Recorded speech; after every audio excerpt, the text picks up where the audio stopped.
This is Mr. Twister. I'm here at the Chicago Public Schools City Championships with former city and state champion Lonnie Keys. Lonnie, welcome to the state of Illinois. Hey, Mr. Twister, how are you? Thank you for inviting me. Doing good.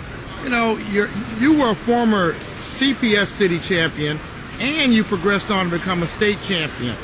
Just talk a little bit about how it was back in the day when you wrestled. Oh, well, actually, I want to say thank you for interviewing me, and I'm glad to be involved with wrestling still today. Back in the day, it was a little bit tougher because the city championship was a qualifier back then. Most people don't know that. You had to win your section or either finish in the top 3 and then qualify for the city, which then was a qualifier for the state, which made it real tough back in those days because if you finished second, you had to turn around and defend that position. That was great competition, so the best man won. And then you beat, who did you beat in the city championship and at what weight? Well, actually, I beat Daryl Golar. I was fortunate enough to be a part of history. He and myself challenged each other in the city championships for the #1 position. I beat him 10-1, I believe. And then we met again, which where history took over. I don't think, to my knowledge, CPS has had 2 individual athletes to compete for the state championship in any weight class. What weight class were you guys at? The weight class was 145 pounds in 1980. And now, you know, you stayed in the sport. I know you were involved up at Chicago State for a while. And then now you're coaching in Harlan with the Falcons and their wrestling program. What's it like to just give back to the sport of wrestling in the city of Chicago? That was the whole idea. I relocated back to Chicago. Yes, and I did attend Chicago State All-American there, but I also attended Triton Junior College beforehand, where I became second in the nation there. It's a wonderful thing to always give back, or as they say, pay it forward. And as you see, the young men behind us are getting their feet wet and learning the basics, which was something we need in the public league.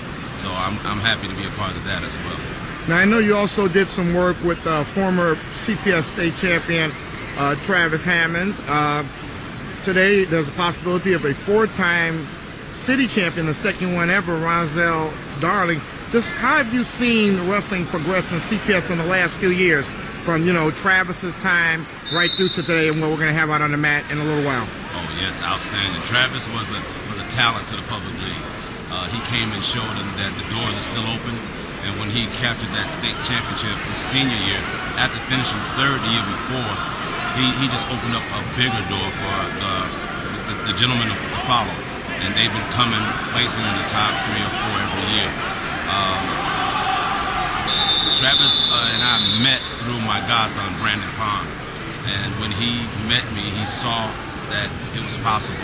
And he kind of got down on himself and wanted to kind of just do his own thing. But we talked and we worked out a little bit and got him back motivated. And the following year, over at Hubbard, he got that bug back inside of him and he went for a title. And to be a part of a second 4-time city championship with Darwin, I know personally the first one, Dory Harrison, and it was a joy to watch him win it.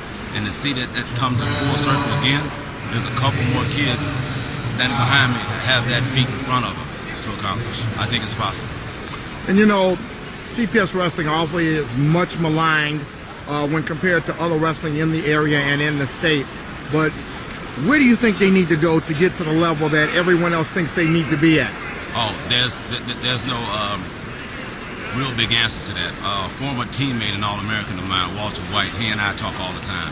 You fall short when you stop training. And what I mean by that, there's freestyle, there's Greco. Wrestling season starts the day the state tournament is over. So we need to get our kids out, have local tournaments, be it freestyle, folk style, or Greco. That'll improve their mat awareness. It'll also improve their position going to the state tournament and not being so, as I want to say, undermatched.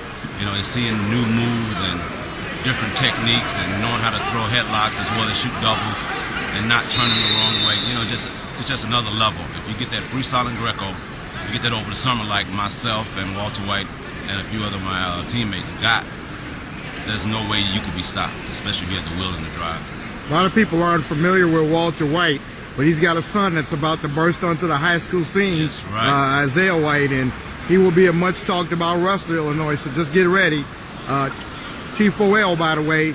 But get ready. Walter White's son is a dynamic wrestler. Yes, he is. And you will know a lot about him and his dad in the next 4 to 5 years. Well, Coach, I'm going to let you get back to enjoying. We're on break here at CPS, except for the Grammar Schools of Wrestling. Let you get back and get ready to coach the second half. And go Falcons, right? Go Falcons. Thanks, Mr. Twister. Thank you.